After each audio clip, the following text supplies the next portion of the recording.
Syariah and Law, Universiti Sains Islam Malaysia. For all the participants in the room, in Zoom meeting, and also in YouTube Live, Mr., Miss, and Mrs. lecturers from Unesa, welcome. We will start our agenda for today anytime now, but before that, please let me introduce myself. My name is Elisabeth. I am an undergraduate student of Unesa Law Department, batch 2019. And it is such a big honor for me to be your master of ceremony for today's agenda. Before we start it, please let me read our rules and procedures for today's event. Rules and procedures for all participants. 1. All participants must mute their audio mic to prevent any disturbance during the event. 2. All participants must activate video camera during the event. 3. All participants that have registered to visiting lecture event must join and participate until the event is over. 4. Participants are allowed to ask questions in the room comment column. 5. Please follow this format when asking questions. Name, major and batch year, speaker's name, and your question. 6. The questions must not contain any sensitive subjects. 7. When the participant's question gets picked, the participant may unmute their mic to join the discussion. 8. All participants must register once only during the Q&A session. And last, the registration form will be shared by the committee in the room comment column. Okay, without any further ado, let's start our agenda with singing our national anthem, Indonesia Raya, and we will continue it with singing Mars Unesa. I would like to remind all the participants to mute their mic and please turn on your camera. Thank you.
I think there's still a technical issues. Please wait a little longer. Thank you.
Before we continue to our next session, I would like to remind all the participants to please turn on your video camera. Thank you. For the next session, we will be hearing a welcoming speech from our head of Unesa Law Department, Mr. Arinto Nugroho, SPD, SHMH, and from our Dean of Unesa Sosial and Law Faculty, Dr. Toto Suyanto, MPD, and will be represented by Vice Dean of Unesa Sosial and Law Faculty, Dr. Ari Wahyudi, MSE. For Mr. Arinto Nugroho, we would like to welcome you first. The time is yours. All right, thank you.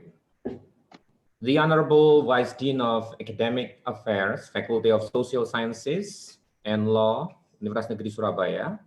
The Honorable Lecturers of Law Department, Faculty of Social Sciences and Law, Universitas Negeri Surabaya. And the Honorable Visiting Lecturer, Ms. Amalina, Binti Ahmad Tajudin. Thank you for coming here through the Zoom application. All the participants in today's lecture via Zoom. Assalamualaikum warahmatullahi wabarakatuh. Good morning, Shalom, Salam Sejahtera, Namo Buddhaya, Om Swastiastu, and Salam Kebajikan. All praise be to Allah. Because of His blessing, then we can join here in this event online through Zoom application.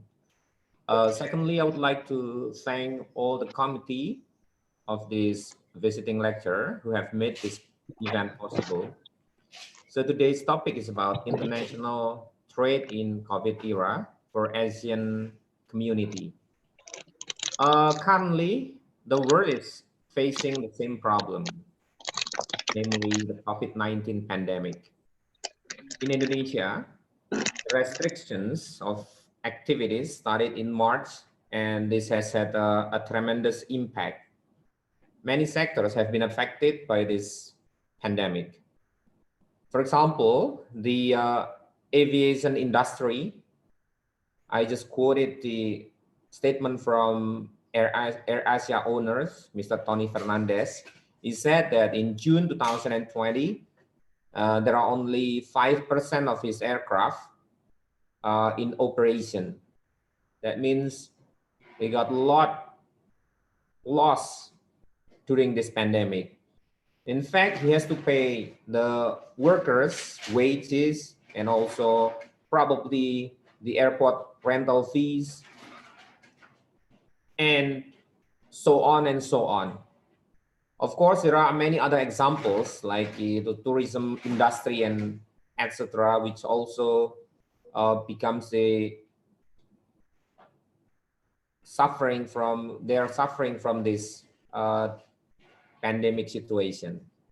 However, life must go on, and I quote Charles Darwin's statement that it is not the strongest of the species that survives, not the most intelligent that survives, but the one who is most adaptable to change, which will survive. That means in case of industry, the one who will survive is the entrepreneurs who made the adjustments in order to run their business run smoothly. On the other side, the government also made various policies to ensure that the business is still in operation. This, of course, also requires this also results in legal aspect consequences, in which legally the business is a heavily legalized transaction. So in every aspect of business, there is always a legal component there. There are various new things in international trade among ASEAN countries, and today we are very lucky. We have the experts to talk about this issue. We have Ms. Amalina Binti Ahmad Tajudin. She's from Faculty of Syariah and Law, Universiti Sains Islam Malaysia. And we will have a deep analysis concerning this topic. We do hope that this is not only about visiting lecture, but this will be the beginning of the next collaboration of the two faculties. Here from Faculty of Social Science and Law, Universitas Negeri Surabaya, and Faculty of Syariah and Law, Universiti Sains Islam Malaysia. We look forward to have the next project, not only personally, but we will also have a institutional collaboration in the future. Thank you so much for letting me open this, have the remarks on this occasion. Assalamualaikum warahmatullahi wabarakatuh. Waalaikumsalam warahmatullahi wabarakatuh. Thank you so much, Mr. Arinto. And next for Mr. Ari Wahyudi, we welcome you to give your welcoming speech as well as to open our visiting lecture event symbolically. Thank you, Ms. Elisa. Assalamualaikum warahmatullahi wabarakatuh. Good morning, the Honorable visiting lecturer, Ms. Amalina, Binti, Ahmad, Tajudin. Thank you, you're coming today at my campus. And the Honorable lecturer of Law Department, Fakultas of Sosial, Syariah and Law, Universitas Negeri Surabaya, and all the participants in today's lecture via Zoom. Thank you for your coming today, Ms. Amalina. First of all, praise be to Allah Subhanahu wa Ta'ala for letting us meet the special woman. Secondly, I would like to say thank you the committee of visiting lecturer who have been working hard to prepare activity. The lecture topic is about international trade in COVID-19 era for ASEAN community. The lecture I am to discuss about current phenomena which hit all over the world, including ASEAN. It creates the problem regarding the trade among the ASEAN countries. Of course, we need some adjustment, including the legal aspect, to make sure that the business is still in progress. We have the expert in including the methods that is Ms. Amalina Binti Ahmad Tajudin. She is from Fakultas of Syariah and Law, Universiti Sains Islam Malaysia. We will get a deep understanding about the international during this pandemic situation. We do hope that this not only about visiting, but the beginning beginning of the next collaboration of the two faculties, Fakultas Sosial, Sains and Law Universitas Negeri Surabaya, and Fakultas of Syariah and Law University Sains Malaysia. For example, student exchange, research exchange, lecture exchange.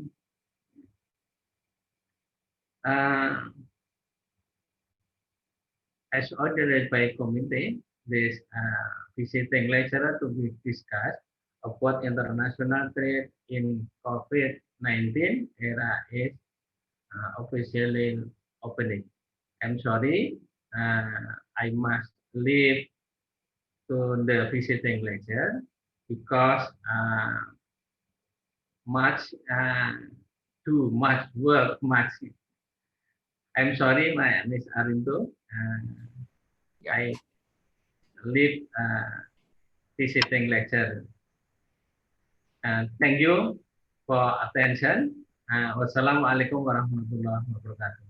Waalaikumsalam warahmatullahi. Thank you to Mr. Arinto and Mr. Ari Wahyudi. We have come to our prayer session. And we would like to welcome Dimas Agung Firmansyah to lead us on our prayer.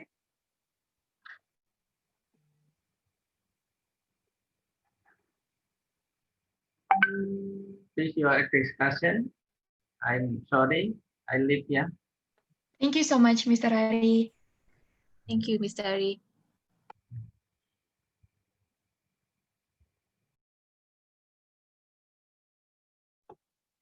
I'm sorry, I think there's a technical issues with Dimas. We will contact Dimas.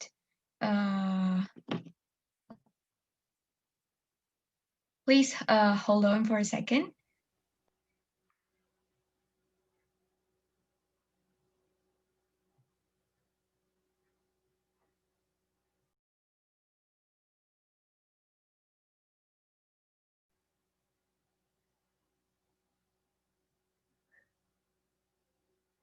Elisa, Yes. I think we can start and pray. We can take in the last. Okay, noted. Thank you, Mrs. Ayu.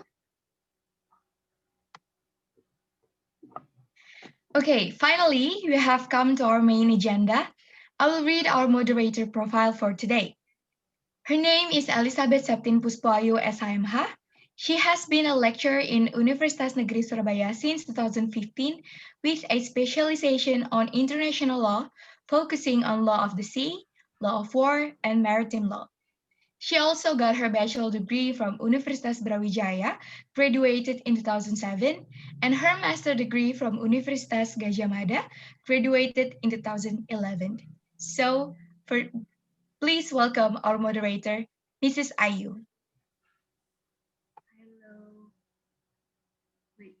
Okay.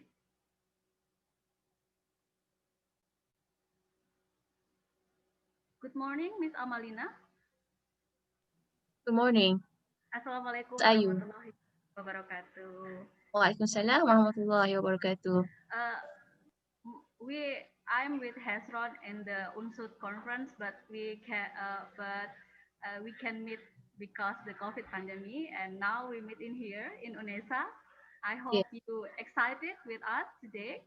And guys, with you, it is Miss Amalina Binti Tajudin, and I will start the discussion. Yeah. Good morning, everyone. Assalamualaikum warahmatullahi wabarakatuh. Shalom, Namo Buddhaya, Salam Kebajikan. The Honorable Vice Dean of Faculty of Sosial, Science and Law, Mr. Ari Wahyudi MSI, Mr. Arinto Nugroho, SPD SHMH, as a head of Law Department, and our well-known speaker today, Ms. Amalina Binti Tajudin. Welcome to the Law Department of Unesa. Ms. Amalina, how are you today? I'm very well, thank you. I hope you are doing well too. I'm very, very good, and I'm nervous right now because this is my first time. I'm even more nervous. I'm sorry. So it's okay. Okay, I'm sorry if my English is bad. I'm not good enough. You are doing very well. Yes. Thank you. Carry you so on. much. Yes. Okay, thank you. Before we start the online visiting lecture today, I will read the curriculum vitae for our lecture today, Ms. Amalina. Ms. Amalina Binti Tajudin is a senior lecturer from Faculty of Syariah and Law, Islamic Science University of Malaysia, major in contract law, international trade, WTO, and commercial law. Ms. Amalina graduated with a bachelor degree from the University of Islam Antarabangsa, Malaysia 2005, a master degree from the University of Durham, United Kingdom 2008, and the PhD from the University of Birmingham, United Kingdom 2013. Today, Ms. Amalina will share about international trade in COVID era for ASEAN community. Without any further ado, Miss, time is yours. Thank you, Mrs. Ayu. So I will share my screen now.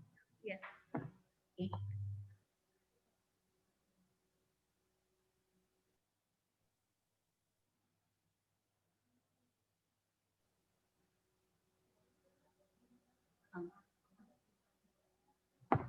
Tapi kalau pakai headset itu kedengaran kok.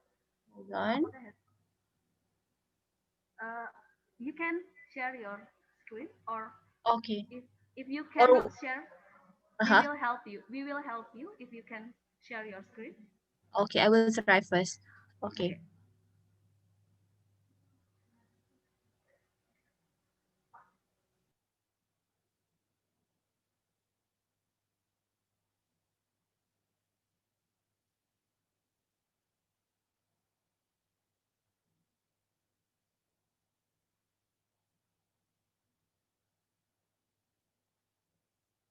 I'm not sure if you can see it, or maybe I need your help.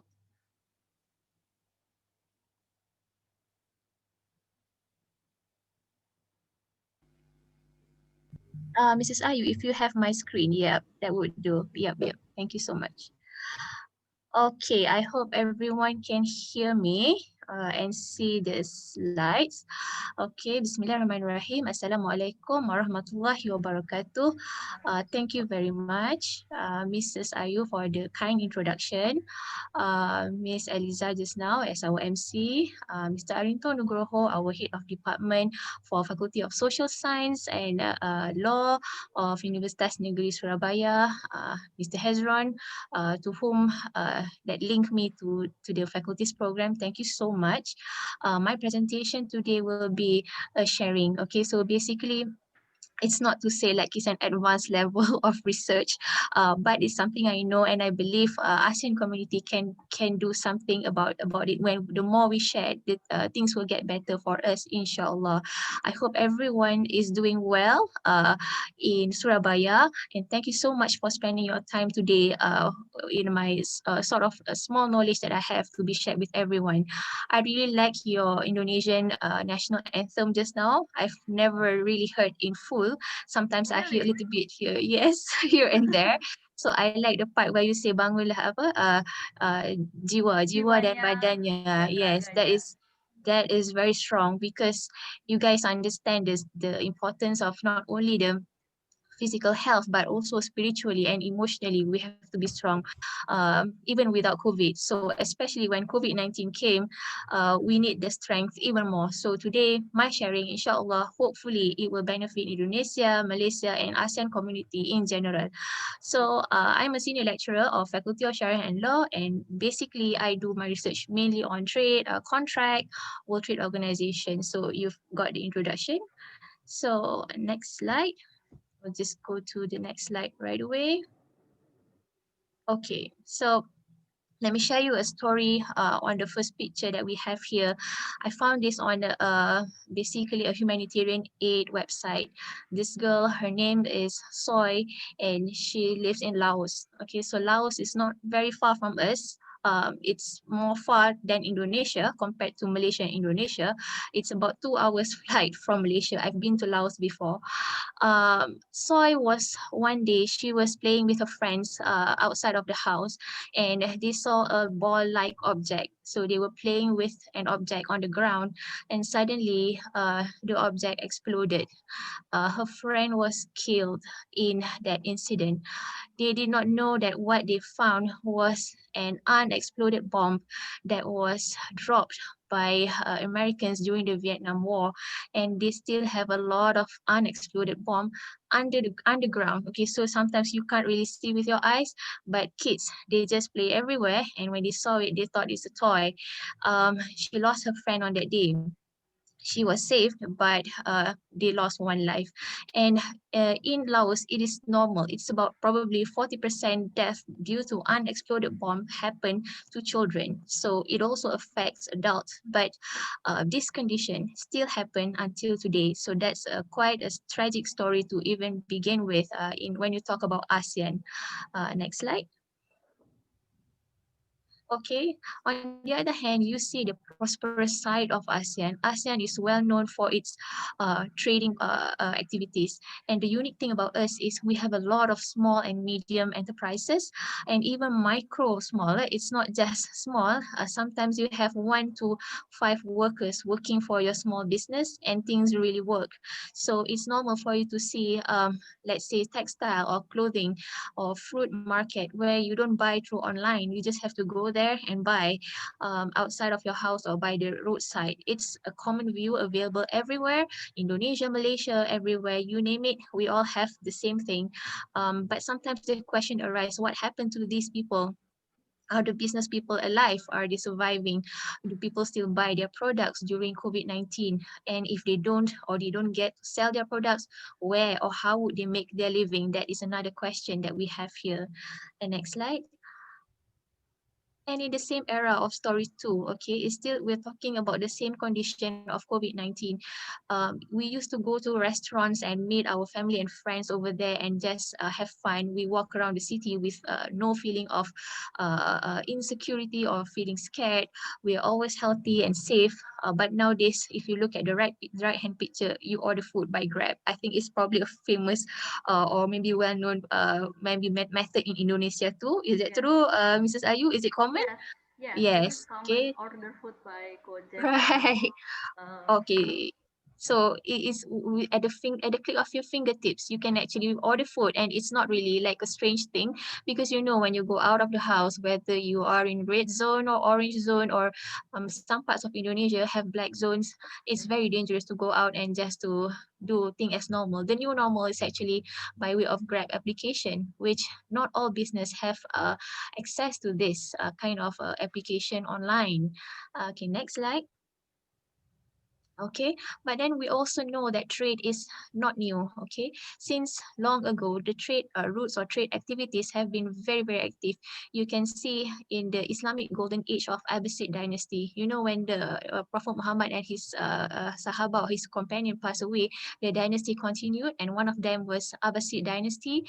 And if you see the map in the middle there, you can see Baghdad was the center of this dynasty, and all the traders, actually the Muslim traders, travel everywhere up to Antwerp or Venice in Europe, and they even go down to the Sahara Desert, or they even went down to Calcutta, Mogadishu, even Srivijaya, and up to China. Okay, so Muslim traders have been doing this since forever. It's nothing really strange when you talk about trade. Next slide. And you also have heard of Silk Road, I'm very sure. In Malaysia, we call it Jalan Sutera, probably the same for Indonesia. yeah, that's That's same. the same. Jalan Yes, Sutra. That's the same in yes. Indonesia. Okay, same. Okay. Then if you look at the red line, it's actually the land route on the map on the left-hand side. And if you look at the blue line, it's really marking about the water routes. So people travel and do trade not only on the land, but also by the sea. And now we have aeroplanes. It also means trading through air. Okay, so the transportation is basically everywhere. It's connecting us from all over. So basically, goods traded are various from silk, textile, jewelries, gold, you name it. The Silk Road, because of the Chinese civilization, they really prospered. So after the Islamic civilization came the Chinese civilization, and trade is a continuous activity. People don't just travel for trade. Sometimes they exchange culture, ethnic values, and also even religion. So this has been the trade route of the past. Okay, next slide. And I think this is familiar to you, Ambon and Ternate, which are Spice Islands. This is where the great side to Indonesian islands, because imagine the European powers came to your country in this from the 16th century just to get nutmeg, okay, mace and cloves. In Malaysia, we call it buah pala and cengkeh. So these are ingredients for cooking. So they came, imagine they came all the way from Europe just to get these ingredients from the Spice Islands located at east of Sulawesi, west of New Guinea, and north and east of Timor. So this is what we are known for, and it's nothing strange. Next slide. And this is an old picture of Malacca. Malacca is situated in Malaysia, at the southern part of Malaysia, whereby this is an old picture. Before 1511, it was a prosperous port. People come from east and west to do trade and exchange here. And in 1511, the Portuguese attack came and everything was destroyed. So one day when you come to Malaysia after the COVID-19 ends, I can take you to Malacca and show you the remnants of the war, because once upon a time, it was a famous entrepot harbor. People come here just to do trading and again exchange of religion and culture. So trade is again something very typical. Next slide. Moko drums. Okay, this is Moko drums, a product from Indonesia that was found in the area where I live now, which is in Peninsular Malaysia. So imagine in those days there was no flight and there was no really proper transportation, and yet you can find the people in the old days started to do international trade. So they are not only doing business locally, they have started to interact also internationally. Okay, next slide.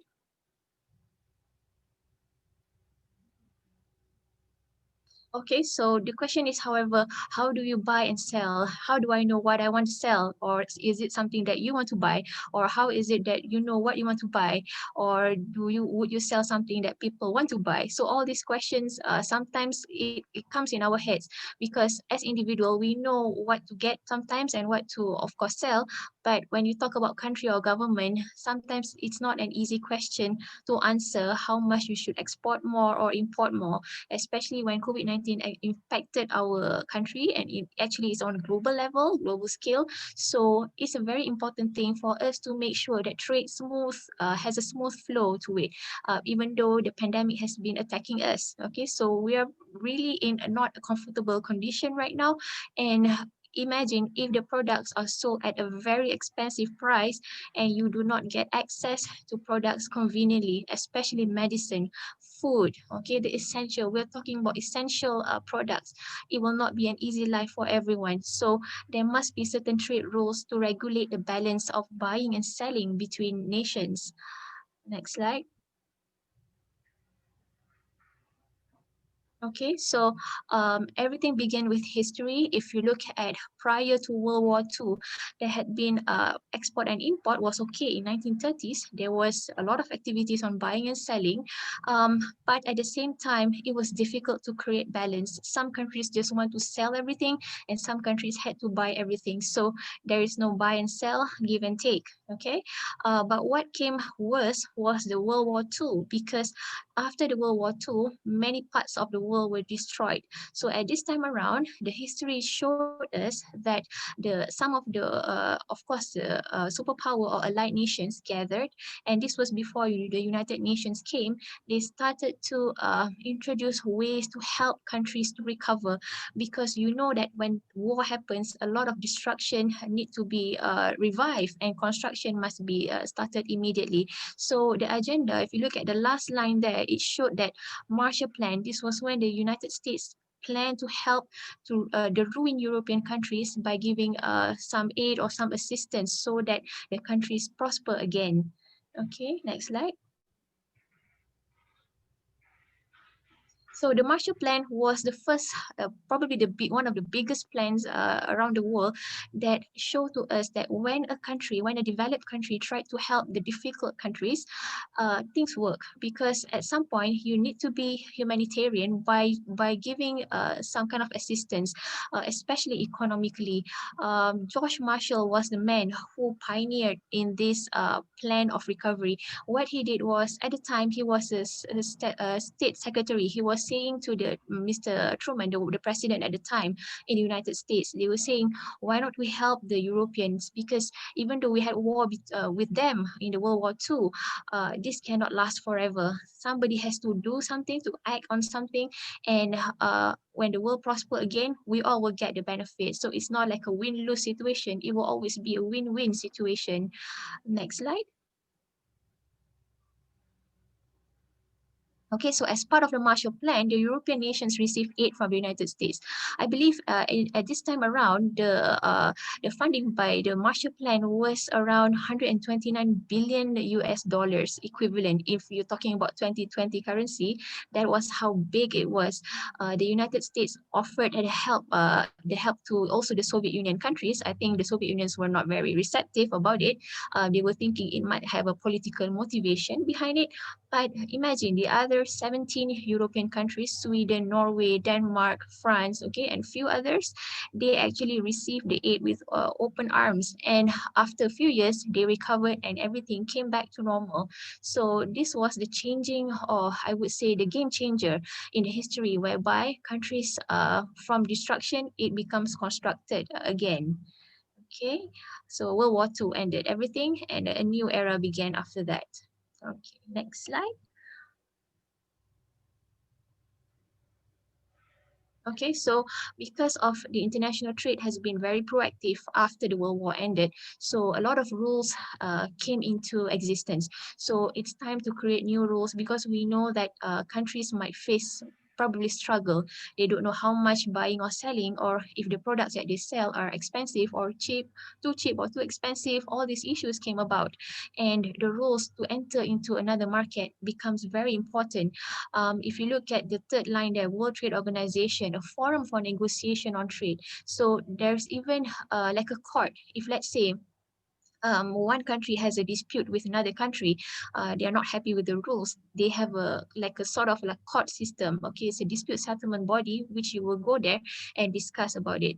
It's not really court that you argue your cases, but they call it consultation. Okay, so in World Trade Organization there are rules and regulations, and if we are not happy with certain rules, you can always like go there and try to negotiate, because it's not really a good choice for you to fight in the court, because if the fight or argument happens, then the trade does not work. So because trade requires good relationship between countries, that is why if you go to World Trade Organization, the word used, if you go on the website, you will see the word consultation, not a trial. Okay, like a criminal type of trial. It doesn't work that way when you talk about World Trade Organization. Next.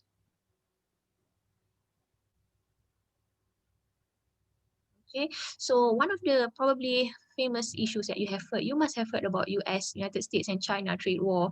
They have not been very peaceful with each other, okay, for the last maybe 3 or 4 years, especially in 2018, where they had this tariff sort of war, okay. But tariff is actually not a weapon. If you look at tariff in a very like positive or rational manner, tariff is basically a way for you to charge, okay. Like for example, you have Indonesian market. Let's say Australia wants to sell a product to Indonesia. So of course, when you go to your supermarket or store, you will find that the Australian products can be slightly more expensive than the local Indonesian products. That makes sense because why? Because you add tariff. Okay, so anybody that wants to enter into your country to have a trading or to give their products to you, you make a certain charge. And sometimes charge is important because that's how, number one, country makes money, and number two is you also want to protect your local industry. So it's not to say that you cannot have a good trading relationship, but that's how tariff work. It's like a wall, okay, but sometimes you cannot have like a too high a wall or too strict. Okay, it can go up and down. It's like a flexible thing.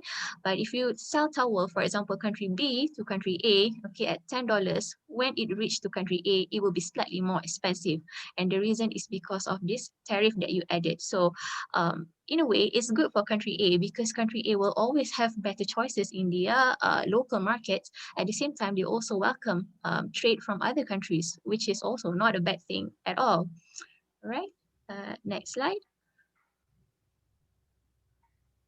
Okay, so basically tariff is one of the issues. There are so many issues on international trade actually, but my presentation today will be something about supply and the availability of goods, because at this COVID-19 pandemic state of period of time, we are facing with issue of economic recovery. So maybe tariff is one of the important issues that we should look at. But basically what we need to understand is tariff is a type of tax. Okay, sometimes in Malaysia we call it cukai, okay, on imports or exports between sovereign states. So we all have the right to impose tariff. It's not a bad thing because number one, it can be a good income for trading states, and number two is you also get to protect your local goods by increasing tariffs. Okay, so you welcome the foreign products, but at the same time, you also want to keep your local products alive and also, of course, affordable.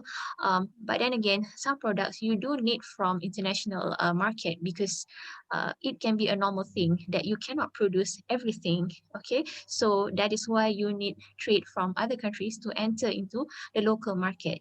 Okay, and you use tariff to set your standards. Next slide. Okay, so tariff has been such a huge issue because why? Some countries are not happy with it. They say, oh, if the tariff is so high, then it's not easy for us to go and just trade with other countries. We cannot enter the international market because it's expensive. So in 1947, there were conflicts happen because everybody wants to set a regulation to have a fair buying and selling. So they came up with general agreement on tariff and trade. This is like one of the first early rules on trade, to abolish. That means you totally eliminate tariff and quotas to or among the countries which are members. Okay, when you sign the GATT or General Agreement on Tariffs and Trade, what you agree is let's make trade easier between one another. So it started with 23 countries in 1947. That was when the World War already ended. So this was the first rule. The next slide.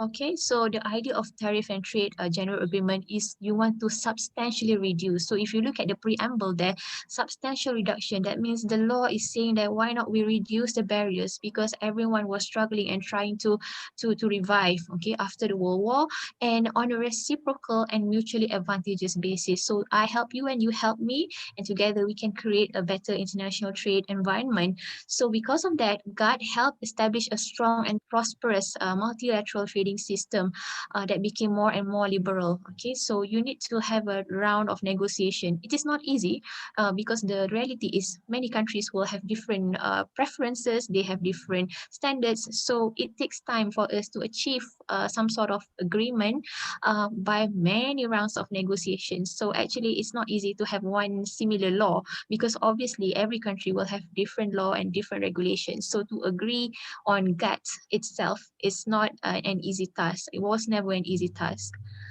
Next slide. Okay, and what makes things more complicated is you are not only trading goods, you're also trading services. So imagine if Malaysia is offering banking services to other countries, okay, I'm sure Indonesian too, telecommunication, you also have certain charges that you insert, okay, as part of your international trade rules. And in 2011, things increase, especially when it comes to services, because not only we export our services, we also receive services from other countries. So services comes with also a little bit of charge. Okay, it might not be the same thing as selling of goods like what you see just now in tariffs, but prices can simply increase. So these are basically the pie charts to show to you that ASEAN has gone very, very far, and a lot of rules are okay and to be complied with. Everything was fine, but at this time, GATT rules was not enough, okay, because remember GATT was established in 1947, so many years have passed since we had GATT agreement. So there is a need to develop more rules to cover a complex trade, especially in services. Next slide. Okay, so in 1980s, okay, so we faced complex and important changes because why trade in services already came. And it's not an easy thing because if you look at the GATT rules, it was more on after war period. Okay, so things changed greatly after that. So again, countries began to sit together and ask each other, what do we do now? Because GATT has been like, it's probably been, maybe trade has prevailed more than the law. So the law has to keep abreast and to keep up to the changes that the business has introduced, because business pace went really fast compared to the amendment of the law. So this was how the World Trade Organization came about. This was how it existed, because they need a replacement, not totally, but some parts of the GATT will be addressed by the World Trade Organization or WTO. Okay, next slide. So 1995, we have World Trade Organization. It has been a formal international organization. So it's very important development in the history of international trade, because now instead of we referring to GATT only, we look at also the WTO as organization. And next slide. Okay, so this is a building of WTO. It's situated in Geneva, Switzerland. If you have been to Switzerland, you maybe the city of Geneva is familiar to you. Okay, this was where the branch of the main headquarters of World Trade Organization office is. And next slide, I'll just show you a little bit on the information.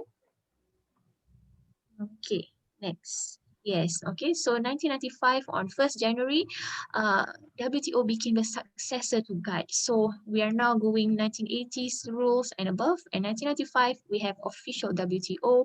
So 164 members have already joined the World Trade Organization.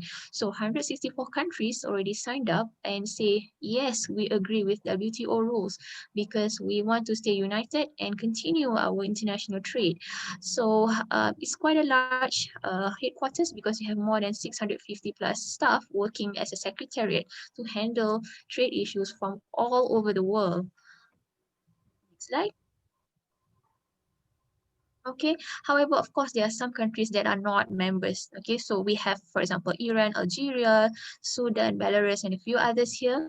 So basically, if let's say our country want to trade with the non-members of WTO, the rules will be different. Okay, so some countries chose to not sign the WTO. Okay, they might have their own reasons. They might believe that WTO has some unfair rules or perhaps some rules that they cannot comply. So they choose to not sign or not ratify the World Trade Organization agreement. Okay, next slide. Okay, now most of the countries in the world are members of WTO. Okay, and WTO because it inherits the GATT principles. So GATT principles are still applicable until today. So we still refer to the GATT old rules because there are some good rules in it that we can take example from and still practice. There are two main rules when you see in the international trade. Number one is most favored nation. Okay, I'm not very sure. Perhaps some students in the faculty have learned about international trade basics. Maybe you have not heard, maybe you have heard before, okay? And the other one is national treatment. So these are the two rules in international trade that are very important. Okay, in Article 1, the most favored nation under GATT principle, basically it's like this. If the idea is if there is one product made in one member country cannot be treated less favorably than the other countries. So let's say, for example, Indonesia has a trading partner, let's say Australia and Cambodia, for example. So if Cambodia wants to sell their products into the Indonesian market, the same treatment you must give to Australia, because if Indonesia gave higher tax to Australia, they will not feel happy. They will say, well, what's wrong? Because we also want to join the Indonesian market. So basically, most favored nation makes sure that everyone from the beginning of the trade will get equal treatment. Okay, so everyone in WTO are your favorite friends. So you can't choose your friends because if there are 164 members in WTO, everyone deserves an equal treatment. So whatever tax Malaysia imposed to Australia will be the same tax Malaysia will impose to New Zealand, for example, or whatever tax Malaysia imposed to Cambodia, the same for Indonesia. But we are ASEAN, we have stronger bonds, okay? So there's a special requirement to that. Basically, that's the idea of MFN, okay? The other one is national treatment under Article 3. Now, this article is, it's a bit different because national treatment applies when you bring the goods into your country. So MFN is before the goods enter into our country, and national treatment is once the good arrives, okay? You have to treat the foreign goods equal to your local goods. So the idea of WTO is they say, let's make everyone equal from the outside of the country until when you go into the internal market. So you are supposed to treat all products equally and fairly and not create any rules or regulations that might not be might not be appealing, or your trading partner will not feel happy when they know that their products are not favored, or maybe their products are being charged with a high price. So this basically has been the two rules important in WTO principles. Okay, and next slide.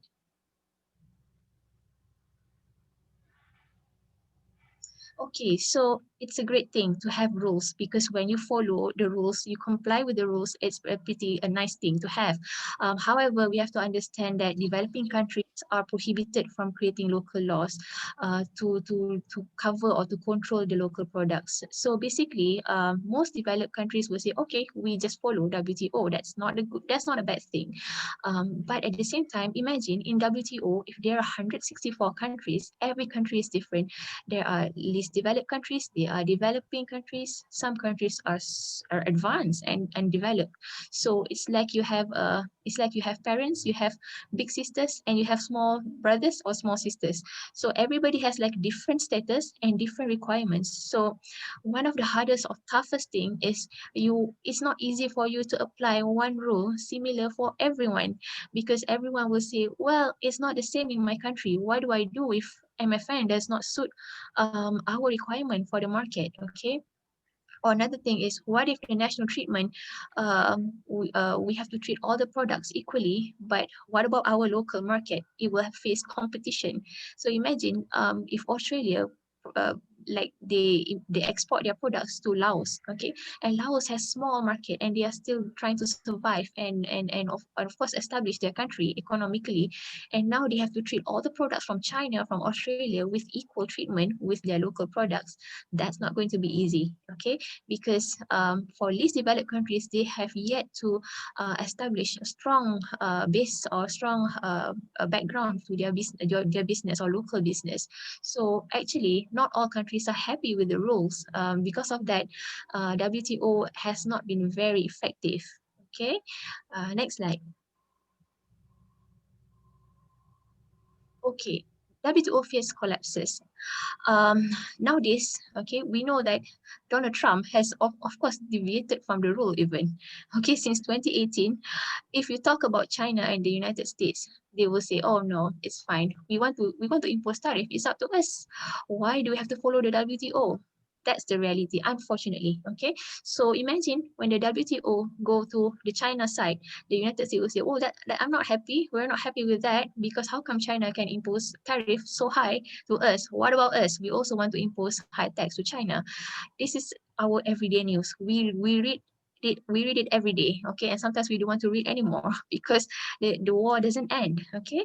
So what happens is many countries have not been complying or not in favor of WTO rules, because it's just impossible for you to have same rules applicable to everyone, and because of that, WTO face collapses. People don't follow their rules, and even if they make a decision on consultation, some developed countries do not agree and do not follow.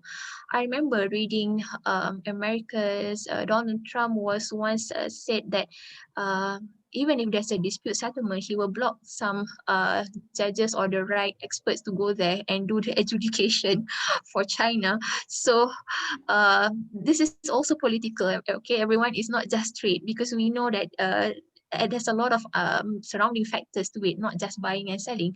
So because of that, if you look at the red box down there, the result of WTO failure is we end up doing free trade agreement. Okay, so instead of being friends with 164 countries or 163 countries, more countries want to sign their own trade agreement so that they could help themselves on a very specific scale. So they don't go for WTO anymore. Okay, so we go for a free trade agreement with a few countries instead of everybody under WTO. All right, next slide.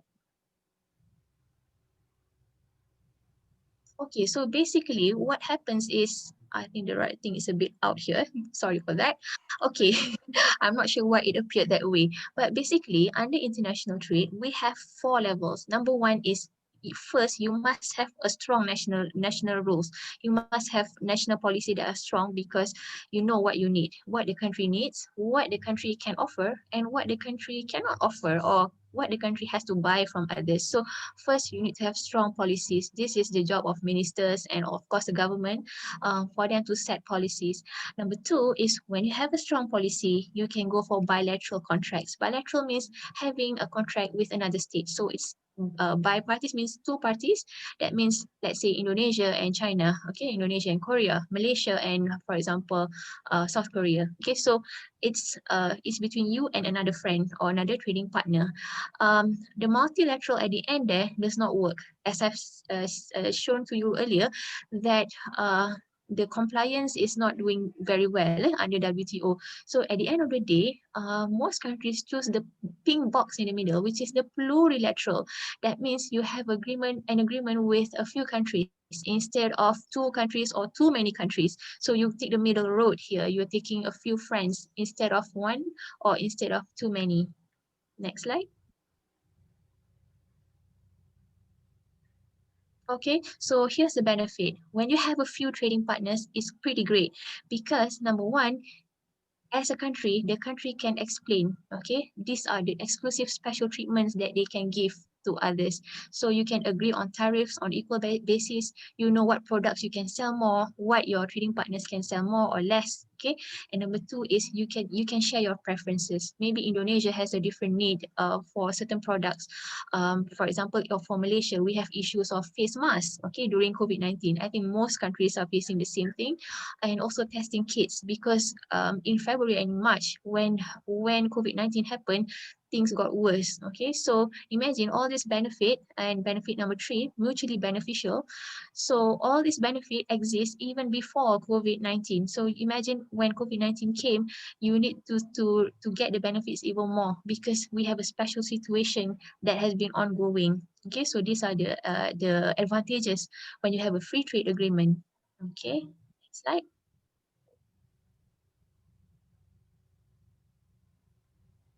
Okay, so because we don't want to follow the World Trade Organization or WTO rules, we tend to create agreement as a region. Okay, I don't focus on Malaysian bilateral contracts because our topic today is ASEAN community.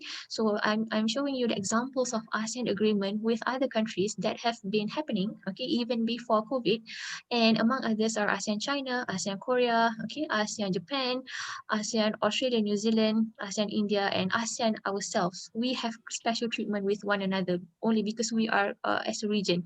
We work together as a region, and with these other countries, we give special treatments because of trust and long-term relationships that we've had in the past. So, for example, Malaysia and China had very strong trade relationships.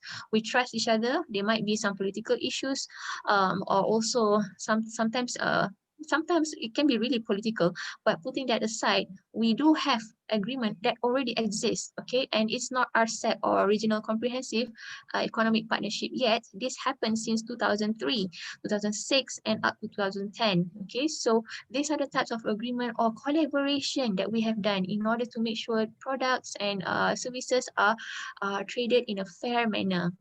Okay, next slide. Okay, so if you look at number two there, Malaysia is currently undertaking the FTA negotiations. So I took this from the Ministry of International Trade and Industry website. So I'm sure in Indonesia you have the same sort of website that explains about Indonesians' involvement in a trade agreement.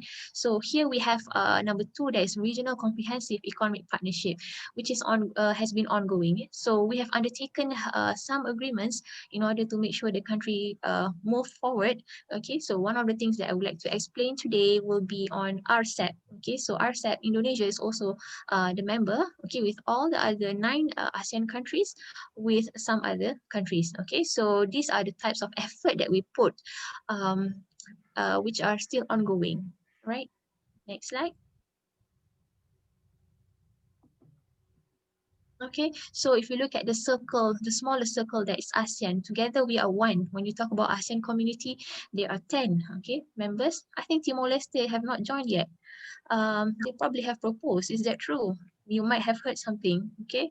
I think they have, right? They wanted to join somehow, but yeah, the progress. ASEAN not talk about Ah, Timor-Leste I see. interesting join to ASEAN community. Okay, okay. Yes, because I heard that they tried to attend the forum and sometimes the discussion, right? So Timor-Leste is not included here. We are still 10 members, and if you look at the bigger circle, RCEP, RCEP includes all ASEAN members with 6 other countries that are in agreement. So we don't have 164 members anymore like WTO, so big. Yes. Okay? We have much smaller and more manageable, and it's easy for everyone to understand ASEAN because we have always been one. So the only issues that we need to face are the bigger circle in the RCEP. The one on the orange circle, which is TPPA, I think you must have heard about it. It did not happen because at the time there were unfair rules, okay, that were imposed in TPPA. So that was during when Donald Trump came into the administration, he actually withdraw the United States from TPPA. So now I think there's a replacement for TPPA, but more on the blue circle here, which are considered to be beneficial because ASEAN is not separated. Okay, so if you look on the orange circle, you see Brunei, Malaysia, Singapore, and Vietnam are part of the orange circle.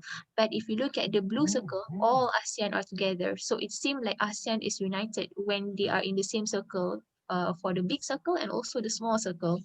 All right. Okay, next slide. Okay, so you have to understand trade agreements. There are so many. Okay, there's so many trade agreements. Sometimes they overlap. Sometimes countries are still negotiating on what they want. However, there's one news about India and China.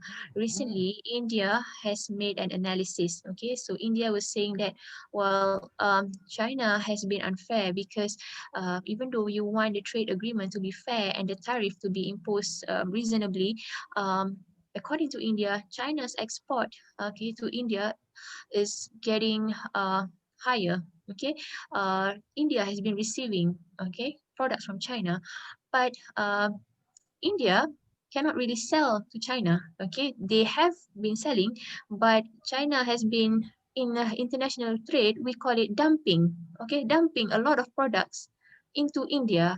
So India said, wow, what's going to happen? Because our local products are now affected.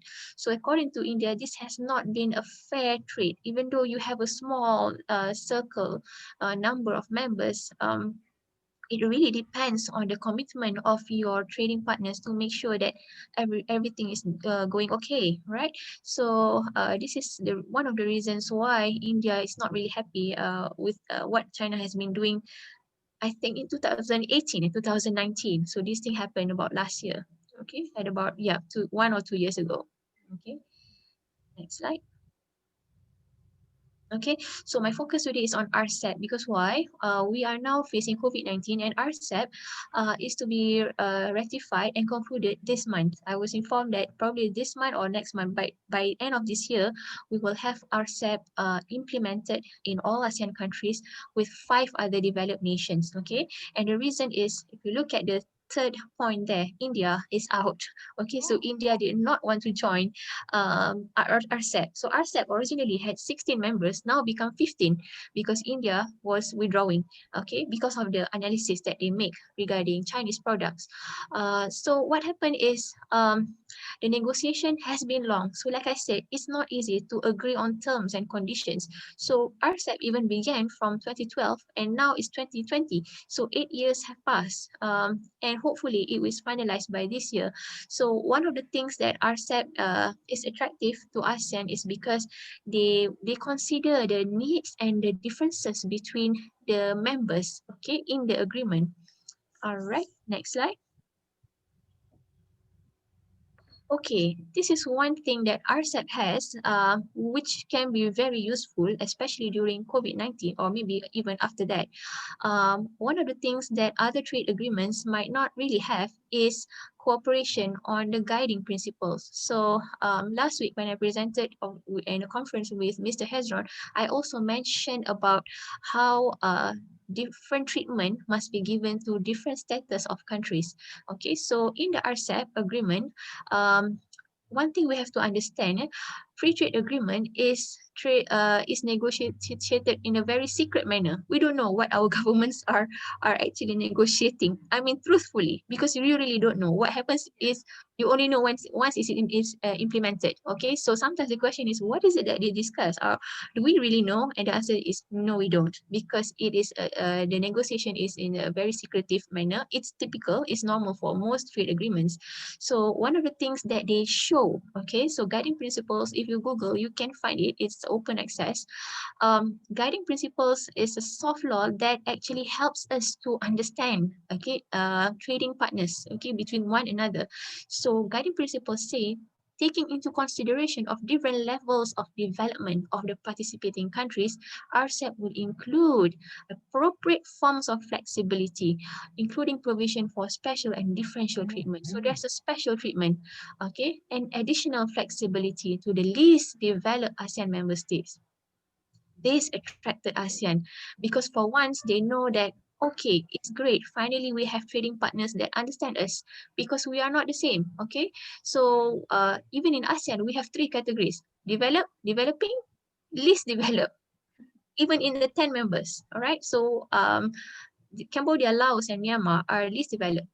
Okay, Indonesia is developing, Malaysia is developing. But if you look at Singapore and Brunei, they are developed. Okay, even we ourselves have differences in our region. So let alone if you want to look at developed countries which are much more advanced. So they need to have this understanding with us when they sign the agreement. Okay, next slide. Okay, so there are 8 guiding principles. So just now was actually the paragraph, but if you look at the specific guiding principle number 4, which is relevant to our discussion today, okay, taking into consideration different levels of development, RCEP will include appropriate forms of flexibility. So this is again emphasizing about special treatment for the countries that are struggling, okay, especially like least developed ASEAN member states. Next slide. Okay, so when you say least developed country, there's a way to measure about the index, okay, or the development status. So based on the United Nations definition, LDC or least developed countries, okay, that's the short form. LDC, countries that are suffering from structural handicaps. So they are not equipped, okay, with economic development. They have low income, low level of human resources, not enough resources in the country, and very vulnerable, okay, because of their underdeveloped status in their local market.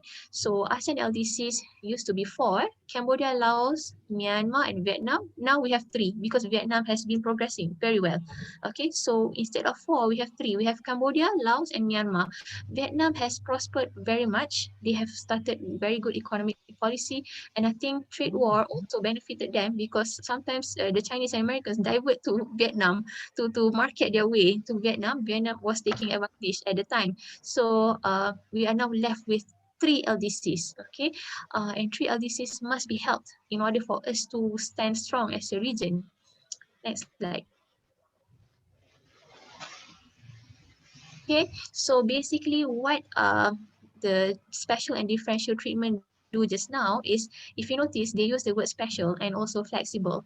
Okay, so what RCEP plans to do, okay, because it doesn't happen yet, it is going to be ratified soon, is that Laos is allowed to impose tariff. So like I said, tariff is a good income, but then developed countries have to understand, okay, the fact that it's not least developed country want to simply charge or make things expensive. That's not the problem. The problem is they themselves in the least developed countries are struggling, and tariff can be a good income, but then they have to reduce it slowly, okay, in order to comply with the free trade agreement. Because when you say free trade, usually the tariff is 0. Okay, so it's not easy for the least developed country to lower their barrier or lower their wall because they are still trying to survive. Okay, so they depend much on tax. Okay, and they need to develop in order for us to have narrow gap between one another. So when we are same level, it's easy for us to execute or perform the contract because we have similar capacity. But if your if you are dealing with a party that is less capacity, okay, or too high capacity, things must be adjusted. Like I think the lecturers in the beginning of the session mentioned about adjustment. So that is my purpose today, to show to you that adjustment is possible and necessary. And trade agreement is one of the ways, one of the fastest ways, maybe not the only way, for us to go far, okay, because of the pandemic. Okay, next slide. Amalina, Miss Yes. Amalina, I'm sorry, Yeah. you have 10 minutes left. Okay. Okay, All right. thank I you. will just go to the next slide. Okay. Okay. So this is the kind of war that we are actually facing. Okay. US and China has been in trade war for so long, but now we have another war, which is pandemic COVID-19. The next slide.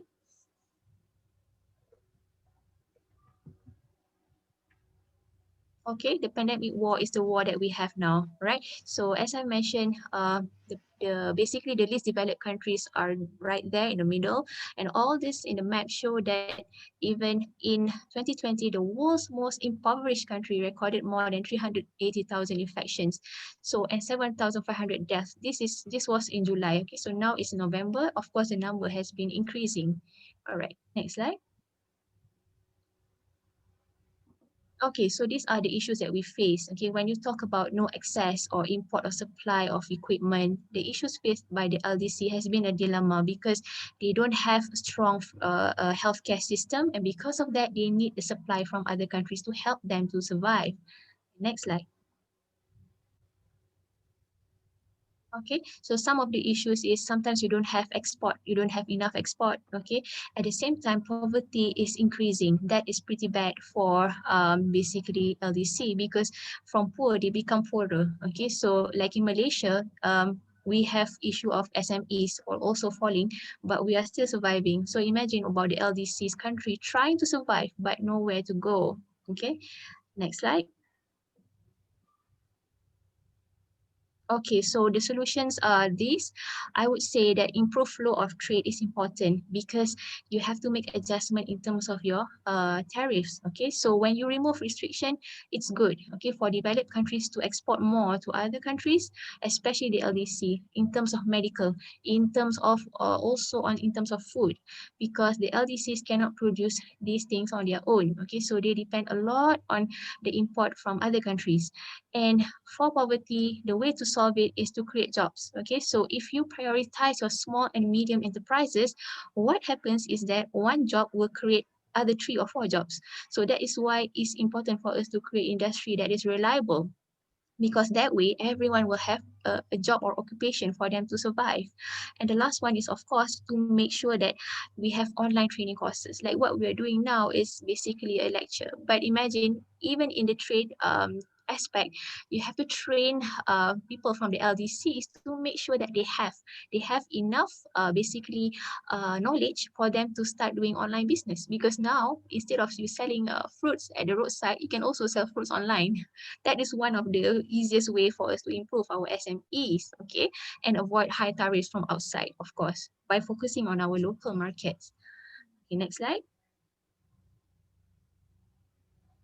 Okay, so good health and well-being is very important. I think you must have heard about Sustainable Development Goals, United Nations goals. Okay, so one of the aspects you don't want to have any poverty, but important thing is SDG. Here there are 17 goals. I highlight goal number 3, which shows to us that good health is important and the well-being is reflected and easy to be tackled if we control the trade properly. Okay, next slide.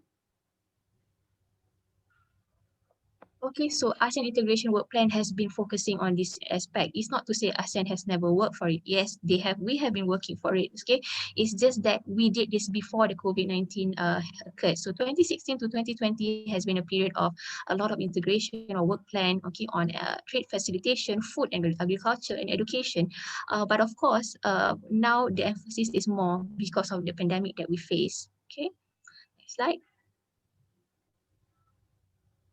Okay, so the Philippines create one slogan. They say the life we want is something with strong relationship, comfortable lifestyle, and secured future.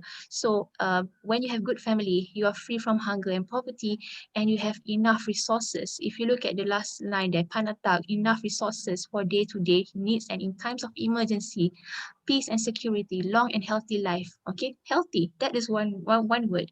And of course, free from hunger. So all these things are actually easily tackled if the trade is properly conducted. Okay, so there are many ways to counter a problem. One of the ways is to have a good free trade agreement understood by many. And this is a vision for the Filipinos, and I'm sure ASEAN share the same vision, right? And my next slide. Okay. So the struggle of Laos continues. We have to understand that they have these unexploded bombs happening around their country. It's not easy for other countries to have trust to invest in Laos, for example. Laos is just an example of ASEAN community that is still suffering. So Barack Obama came a few years ago to Laos because he believed that because Americans were the one that dropped the bomb in Laos, so it's time for Americans to help them to take out all the unexploded bombs and destroy it in a safe place. So this has been a very humanitarian effort, I believe, to help ASEAN community from a developed country like the United States. So one of the good examples that we can take, because this requires a lot of investment and also trust, okay, between least developed and also developed country to work on the same matter. Okay, and plus, next slide. Okay, so here is my conclusion. While we are still tackling on COVID-19, what we have to understand is first, my conclusion would be we have to train our local businesses to be more aware of the advantages of free trade agreement. Okay, this is one picture I took from a Thai website on the SME clinics, and I'm sure all countries have their small and medium enterprise business. Everybody's trying to struggle to do better. It's good to expose to them about e-commerce because not all business people know about this.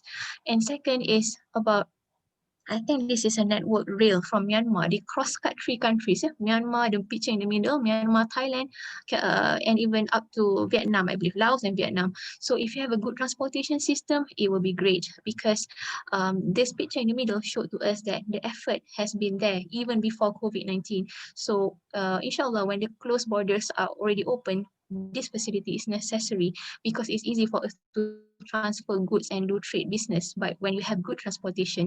And my last conclusion would be this. The vaccine is the solution because if you're talking about COVID-19 lockdowns are not the solution. We are trapped in our house in a happy way, of course, but life must go on. And also the vaccine is still under testing. So the thing that I hope for is when the trade agreement has been finally basically finalized, okay, the medical supply must be more efficient and developed countries must stop selling substandard medical products to us because cases have shown that this thing happened. Maybe not COVID-19 vaccine yet because it's not happening yet, but anti-malarial medicine, okay, there have been a few types of other medicines that are affected because of low standard or substandard products sold to our country. So ASEAN community is not a place for them to dump their products. They have to understand that, and the tolerance and also good treatment started with the right free trade agreement concluded. Okay, I think I'll end my presentation here. Thank you very much for listening. If you have any question, I would really welcome, or any comments that you would like to make. Thank you, Miss Amalina. That was impressive presentation from you to all of us in here. And I think it will be trigger the participant to ask deeper about the topic that you have delivered to us. Now, I'm going to open the discussion and question and answer. And we already have some question in here. I will check in the chat room. Or everybody, if you want to ask directly to Miss Amalina, you can use feature raise hand. After that, I will pick you to ask directly to Miss Amalina. Um, we the first question is from Chandra. Chandra is a student, batch 2017. He asked about, this is too long. We know that the decision of WTO DSP panel is based on the principle on two things. The Mm-hmm. first is on the legal commitment of country member, and the second is to grant the right to retaliate the country that loses as a result of action. And the question is, so what I want to ask is about how to make the WTO decision is more effective so that developed countries like America can fulfill the decision as like case in Indonesia between Amerika about rokok kretek atau apa ya cigarette case between Indonesian and America. I see. Uh-huh. Yeah, I'm reading what the student is asking here. In 2010, Indonesia had a Yes, dispute. Is that the one? yes, The menthol cigarettes that it was yes, decided that the US lost. Okay, however, the US did not comply with the yes, ruling, right? yes. Okay, that is my point. That is my Uh-huh. point, everyone. So, thank you for the question. Duinfa Erasio, is that correct? Dwinfa, Madina Chandra Fajrina. Maidina Chandra. Okay. Okay, thank you so much for the question. That is one of the aspect I believe is missed in WTO. You know why? Because the claim is we want to have fair trade and also the rules of MFN and also the national treatment, if you remember just now. And I think you are familiar with it because you actually cite a decision in WTO. The issue is compliance. So if you notice, like I said, WTO, the idea of process is we consult first, right? We try to have a negotiation. So imagine if the dispute already go to WTO, it means there is no there is no proper negotiation between the two countries. We're not talking about small parties, we're talking about countries, right? So they went for the dispute settlement, the SB make a decision in 90 days or maybe less, they release the decision, but the breaching party did not comply. So that is the problem because we cannot punish like a crime. Okay, in trade, there's no penalty like okay we'll imprison or we'll just do a retaliation to you. Actually under the principle, yes you can, because why? If Indonesia has the right, then by right US should respect Indonesia as the developing country. Okay, otherwise WTO will not take Indonesia's side. But because that thing already happened, okay, and decision has been out, the fact that let's say Donald Trump even questioned about the dispute settlement with China. So of course he can do the same, or US can do the same to Indonesia, to Malaysia, to anyone. So the issue, everyone, is political. Okay, political will, influence, which is why now the best or the better option I would say is to go for free trade agreement, because you have more countries that are like in line with you. You know you cannot be friends with everyone. Everyone, yes. uh that's a fact. I don't even know how to say it in a different way. If you still remember in 20 or maybe 5 or 6 years ago, TPPA kan, TPPA Yes. also we rejected. Indonesia even know right from the start you don't want to join. Malaysia was contemplating, but Indonesia and Thailand said no, we don't want to join, Oh, yeah. because you are aware about these things. Okay, you are aware about who United States is, and I have American friends, I love them, but politics is a different thing, everyone. So that is why justice system must be based on rules. You are right, because we learn law. We know that principles have to be obliged with, and nobody is above the law. But to some political forces, they are above the law. So unfortunately, this happened to this case that you cited. So thank you for that. Thank you, Miss Amalina, for the answer. And is the second question from Melanie. Melanie asked about how come China has more economic impact in ASEAN than India, when both of the countries have similar population and economic growth. They are most the same level in Asia. Thank you for the time. Okay, how come China has more Hmm. impact than India? Okay, you are right. In terms of strength, they are both very, very strong. Okay, and India is getting stronger and predicted to be one of the most superpower in the future, and they are progressing very rapidly. I would say China has a good history. Okay, they on the historical side, they win when it comes to trading relationship with not only ASEAN but but with Malaysia. Okay, so 1974, we've had a good relationship. And the thing with China is that they can easily become good friends with most countries, I would say. India was still struggling at the time. But Chinese, probably, I would say one of the nature of the Chinese people is business. They are very business minded. Okay. And even when the Chinese come to Malaysia, they know that there are certain things Malaysians even cannot cope with because they have this business culture that are very efficient. Everyone, I have to admit that. So in terms of history and perhaps culture and business attitude, they kind of win it when compared to other countries, which makes them the most probably the best superpower right now, whether United States admit it or not. So when China joined WTO, in 2001, isn't it? I think it's 2001. They joined the WTO. At the time, they declared themselves as developing. So they were asking for the special and differential treatment. So everyone was saying, okay, let's treat China as a developing country. But soon after, the next thing you know, they jump very high. And I think leadership also plays a role because of the policy by Xi Jinping. Okay. Again, I would also relate to the philosophy of the leadership. When you have a leader with like how would I put it, like with strong sense of um like they have this idea, okay, of conquering the world. They have this big dream, okay, like China dream, American dream. I think you have heard of that. Their vision is very far, which I probably do not see India doing that yet. Okay, so maybe this is among the factor why China is progressing very much ahead. But you have to remember, India is also progressing because India right now is one of the top exporters for COVID-19 supply. They are trying to outdo China. So yeah, it's not very far in terms of difference, but they are progressing very well also. Okay, thank you, Miss Amalina. Again, I have Eliza Tiormaida.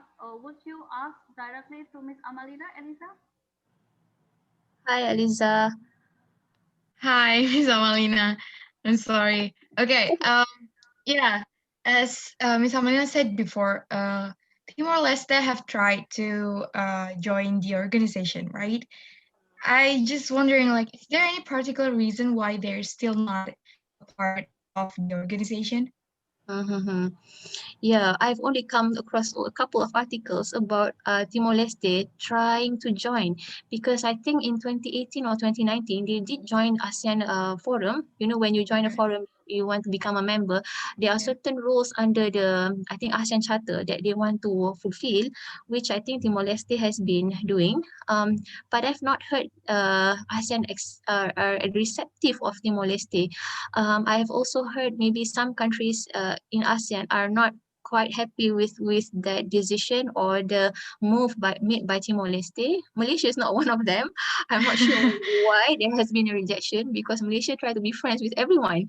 So Yeah. they have been probably like it's like a bit like they are not sure whether Timor-Leste is fit enough to join in terms of economically like readiness for Timor-Leste to join ASEAN. This is what I've heard before, but I'm afraid that's the only thing I remember because after that I did not come across. So any news or any development regarding this matter, it would be great if we do a little bit more research on that. But yeah, if you have information on Timor-Leste, because I don't know much about it. Yeah. Oh, okay. Thank you so much, Miss Amalina. Thank you, Thank Bayu. Thank you, Eliza. And we have Dwinpa. Dwinpa, you want to ask directly to Miss Amalina, maybe? Dwinpa? Hello? Are you there? Okay. I will read the question from Dwinpa. During the pandemic began to spread in several countries, many countries imposed lockdown, thus Mhm. prohibiting out there. The impact of this pandemic is very big, especially in ASEAN region. When the lockdown has end, what step can be taken by ASEAN countries to restore the country's economic? Because one of the effect of the lockdown is that people lost their job. Mm. So the question is, what steps Mhm. can be taken by Yes. ASEAN countries to restore our country's economy. Yes, you're right about lockdowns. So when COVID-19 first came to ASEAN, I think it started in January in Singapore and then it spread to Malaysia, Indonesia, and so on. So at the time there was only one way, which is lockdown. In March, okay, in Malaysia it started in March. I believe also in Indonesia, March, April, things got a little bit worse, and then it just did not get any better. Because of that, small and medium enterprises especially lose a lot of jobs. So if you're talking about private or secured jobs, they are probably not affected. But when you're talking about small business, there must be stringent measures that government needs to take in order to save the SMEs from loss, okay, from further loss or further damage happen to the industry. So my suggestion would be, number one, of course, the government policy must be strong, because you have to remember in the international trade level starts with national policy. What is it that you want? Okay, what happens to the country? So last week for Malaysia, we have got our latest budget, okay, on the belanjawan negara, we call it, and priorities must be given in terms of funding, in terms of that you inject some kind of package, okay, like financial package to people who are in need. Like one household would need about 600 ringgit Malaysia in order to survive a month, which is very, very small actually, but at least this is something the government can do. So the government must take the first action in terms of introducing packages. I think Laos and Myanmar are also doing that, okay, for their people, because they are LDCs. Things are even worse and out of control over there. At the same time, we also look at international trade agreement on the free trade, especially because trade is like one of the easiest way for you to improve the economy. Trade does not require like expertise or certain skill that you have to teach. Anyone can do trade, anyone can buy and sell. So that is why the idea is countries must be alert of the opportunities that they have. So I saw this one report on Federation, I think UK, they have a report on FSB, Federation of Small Business. Now, according to FSB 2020, Indonesian SMEs are doing well, but one thing that you need to do a little bit more is the awareness of your business people to the free trade agreement advantage, because I don't think they know the advantage that they get when, for example, Indonesia signed FTA with other countries. So sometimes they think that, oh, okay, it's probably I can only sell locally, but I don't know how to trade internationally, for example. So the financial package of the government advice must be there first, and second is giving knowledge and exposure to your people how to do online business, okay, and also take a small step at one time, or every day you make small steps so that they can recover slowly. But it's going to be a slow process, unfortunately, even for Malaysia, even for most countries that have SMEs in the world. Yeah. Okay. Thank you, Miss Amalina. And we have the one again from Lily. Lily, Lily, would you ask directly to Miss Amalina, maybe? Lily? It can be read from the chat. Hi. Oh, right, Laili. Yes. Did you write on the chat box? Yeah, I have read it. All right. Let me have. In a lack of economical knowledge during the pandemic, some countries declared the decision. It is possible RCAP help them, and Mm-hmm. how RCAP will help that country out of the recession. Okay, right. Thank you for the question, Lily. Okay, so when you say about free trade agreement, one of the things we have to remember is about the term and condition. When you have agreement, you must know what are the terms and conditions to help countries of different status. Okay, so when you mention recession, recession happens to almost everyone. It's not just one country, but of course many countries. So one of the things in our set, because we have 15 members, okay, the idea is to help countries to prosper or to revive, is for the developed or the more developed countries to help the poor countries. Okay, so in my presentation, I put the term special and differential treatment. When you give flexibility to like impoverished or poor countries, so in that way, when there is a buying and selling, developed countries must understand one thing: they can sell their products to other countries, but also the other countries can sell products into the developed countries.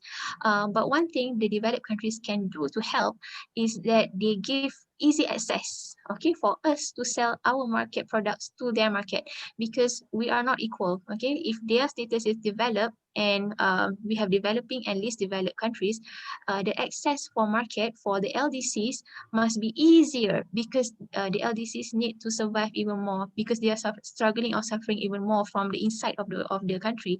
So this is one of the way that ASEP can do, but there must be give and take in terms of, if you remember the tariff just now, okay, when the tariff is low, it's easy for you to enter into another country's market.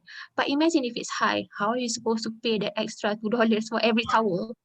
It's not possible. Yeah. Okay, so it's not the term only, but also how you implement the agreement when it is effective next year. Yes. Okay. Thank you, Ms. Amalina. This have one question from Dinda Anindita. What do you think about the role of internet and social media will play during this pandemic era, and endorse international trade will be continued? Will it be one of the solution for business owner or anyone who is looking to do international trade after COVID-19 depend on? Okay, the question is, what do I think about the role of internet and social media? Okay, we now have social entrepreneurs. Okay, I think it's a very common thing, especially young people. When they conduct business, they have all the promotions online on social media, Instagram, Facebook. We even have online shopping these days, which are very, very useful, and you can work everything from home. So yes, my opinion is very important. The role of internet and SOCMED or social media will play a very important role, and you can do business via internationally as well, because at least the flow of the trade is not affected, because we don't have to move. Move is our products. Okay, so will it be one of the solution? Yes, definitely. Before COVID-19, we have training courses that you have to come and learn from, if in Malaysia is under the ministry, so the traders will come and learn. But nowadays you can teach the courses online, and they know how to conduct their business. Okay, so SME in Thailand, SME in a few countries, I think they have introduced a platform so that their SMEs can register there and kind of promote their products over a website, instead of selling their products in a shop or in a market as usual. So very important internet role these days. Okay. This is one last question Mhm. from Reswara Aswin. Reswara asked about Miss Amalina said before on the China economic relation. We know Mhm. that recently the India having a border dispute conflict with China. Is Mhm. there any big impact on the India economic because this conflict, especially this pandemic time? Border dispute conflict. Okay, I'm not very familiar with border dispute conflict. Uh, Um, which one is it? Any specific case or in general? any specific case? I forget. One of my students write about this. Maybe Dinda, are you there? Dinda? Iya, Bu. Dinda, can you explain to Miss Amalina what happened between India and China and the border conflict?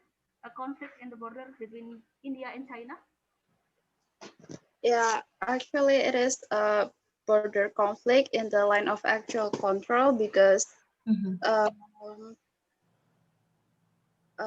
they have a disputed area in the tree sector, Mhm. and until now they still didn't find the resolution.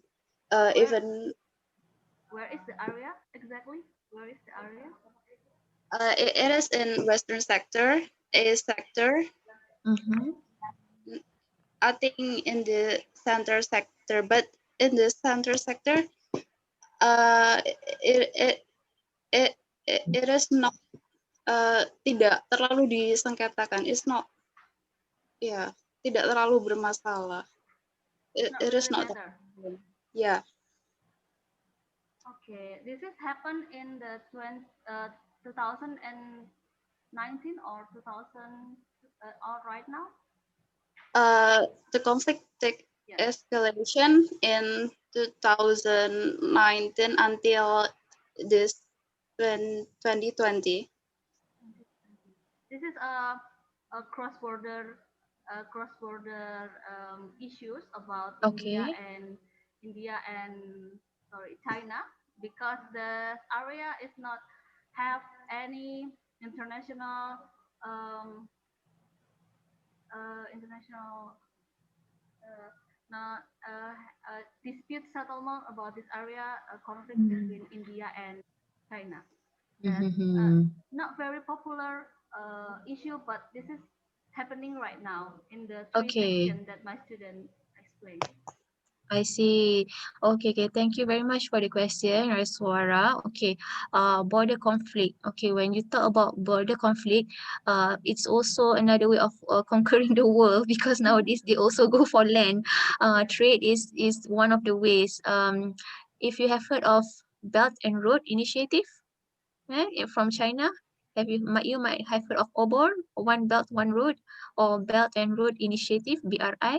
Um, China has been giving loans. Okay, it's not a free trade agreement. BRI is a different policy. It's a loan agreement basically. They give loans to all countries that want to participate in BRI or OBOR, that want to make or create more development. So, for example, Malaysia used to agree for high speed train, okay, projects. Okay, the issue is when you after you create the project, you have to pay it back to China because it's loan. It's not buying and selling where you get to keep the profits.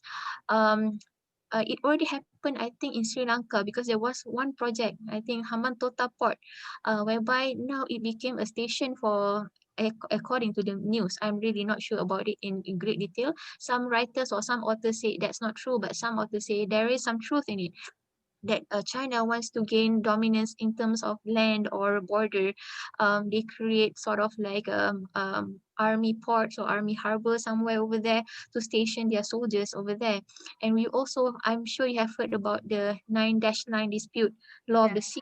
Okay, they that's a we big have problem. seen their petrol ships or ferry going around into our territory waters, which can be dangerous when you talk about border dispute conflict. So I'm not very sure. Perhaps you have a specific like area or dispute about India and China.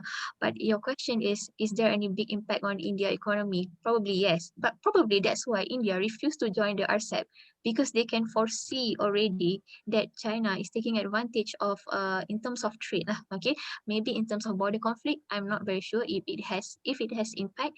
But try to read on One Belt One Road, because that is probably the closest that I can relate to when you talk about border conflict or gaining land or dominance over another country by way of trade. Okay, so yes, it could affect, because now we have to think of the new superpower, probably no more the US but China. Yeah, So and your friend have asked also the question before, WTO compliance is not being complied with when the superpower is going over the decision instead of complying with the decision. So yes, politically it might affect India. Yes. thank you. Before I close the session, I have one question for you, Miss Yes, Amalina. Mrs. Ayu. Yes. Uh, How about Malaysia dealing trade, national or international trade in COVID mhm, area right now? How about Malaysia condition trade, mm. international trade and national trade in COVID area right now? Okay, right now, it's not going very well, to be honest. Mhm. In March it was okay. For the first 5 months we were coping pretty well. From March until August, but in August we faced the worst slope. Everything went to a downfall because most of the SMEs, because Malaysia also famous with SMEs, not Yes. big companies but small companies.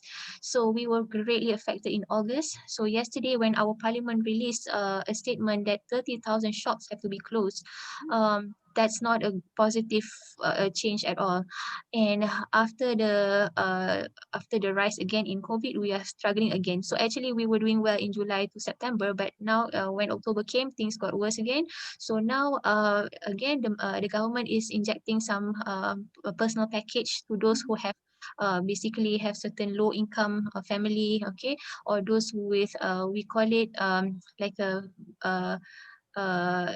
nowadays it's not just being poor, but you are poor but you live in the city, which is worse than being poor in living in the village. Okay, so miskin banda they call it. Okay, so the struggle is worse because you are living in a very like high cost of living area, but you're not doing well, or your salary is just on your ceiling is just too low. So government and I think NGOs, like non-governmental organization like charity, are doing a lot to distribute food and distribute financial package to people who are in need, because obviously this the miskin banda or the poor in the city have been suffering a lot compared to people in the village or in the rural area where there's no COVID. So in those green zones, everything is okay, still not bad. But in the red zones, especially in Kuala Lumpur, also in Selangor, yes, and Negeri Sembilan, also we got a new cluster of COVID-19. That's where my office is. Okay, so I was like, Okay. oh no, okay, so that's what happened. And after 2 weeks, they extend the movement control order. So we need about 3 weeks more to see improvement. But now things are not going well, unfortunately Yeah. for Malaysia, except for the Okay. 3 states. So we have 14 states. The 11 is struggling and 3 are okay, green zone. Alhamdulillah. Alhamdulillah. Thank you very much, Miss Amalina, for the material for us today and give us explanation about international trade in the ASEAN community in Malaysian. And now I will conclude that material for Miss Amalina. First, develop the e-commerce because online and internet is important now. Moreover, it's pandemic era. Sorry. Transportation facility is the most important thing that affect trade in the out or in the country. Third, developed country should suspend medical products during the pandemic. Thank you once again, Miss Amalina, all the participants. Now Yeah. the visiting lecture has come to the end. Let me say I big apologize if there are any mistake and inconvenience during our session. Now, allow me to close this session and I'll back to the Master of Ceremony, Elisa Tiormaida. Thank you, Miss Amalina, once again, and see you next time, maybe. Thank you, Mrs. Ayu, for Okay. moderating, and the Okay. conclusions are really perfect. Thank you so much. Thank you so much. Thank Yep. you. Elisa, time is yours. Thank you so much for Buayu and Miss Amalina. It was a very great discussion, and it sure did give us a lot of good insights. And it's very unfortunate that the time is very limited for us. But yeah, thank you so much, Miss Amalina. Finally, we have come to our prayer session, and we would like to welcome Dimas Agung Firmansyah to lead us on our prayer. Dimas, Okay, please. Thank you. thank you, Eliza. Assalamualaikum warahmatullahi wabarakatuh. Let us for a moment pray to God Almighty according to their respective religions and belief as an expression of gratitude for the smooth running of today's activities. For those who are Muslim, I will lead the prayer. Bismillahirrahmanirrahim. Ya Allah, Ya Rahman, Ya Rahim. With all your greatness and majesty, we will never stop to thank you for your blessings and grace which are always given to us, so that today we can attend the visiting lecturer activity this morning. There is no hope and desire, but we hope for your blessings. Always participate in this activity so that there are no obstacles whatsoever until the completion of today's activities. And make the knowledge and results that will be obtained today be useful for the nation and state. Ya Allah, send health and safety to us both in the world and in the hereafter. Raise the COVID-19 outbreak from our beloved country and give us strength and fortitude in dealing with it. Strengthen the unity and integrity between us and don't let there be division between us. Ya Allah, the most forgiving. Forgive our sins and mistakes, the sins of our parents, our leaders, and those who have gone before us. Only to you I ask and beg. Grant our prayers. Rabbana atina fid dunya hasanah wa fil akhirati hasanah wa qina adzabannar. Amin ya rabbal alamin. Wassalamualaikum warahmatullahi wabarakatuh. Thank you, Dimas, for the prayer. Unfortunately, we have come to the end of our agenda. Thank you so much for all the participants that have been actively participating, that have been asking questions. Also to Miss Amalina, thank you. Thank you so much for your time to visit our campus. We are looking forward for another opportunity to have another event with Miss Amalina, and we also hope that Miss Amalina is enjoying this event as much as we do, and we hope the circumstances is much better without any virus, so we can meet in person. Thank you so much, Miss Amalina. Thank you so much, everyone. Yeah, thank you so much, Mrs. Ayu. Thank you so much, Miss Eliza, Mr. Arinto for being here, Dimas for the prayer. And I'm really impressed with the questions. You guys are active. I know you know a lot of things, even from the question, based on the questions that you type on the chat box, and also the questions that you post also orally online. So it is a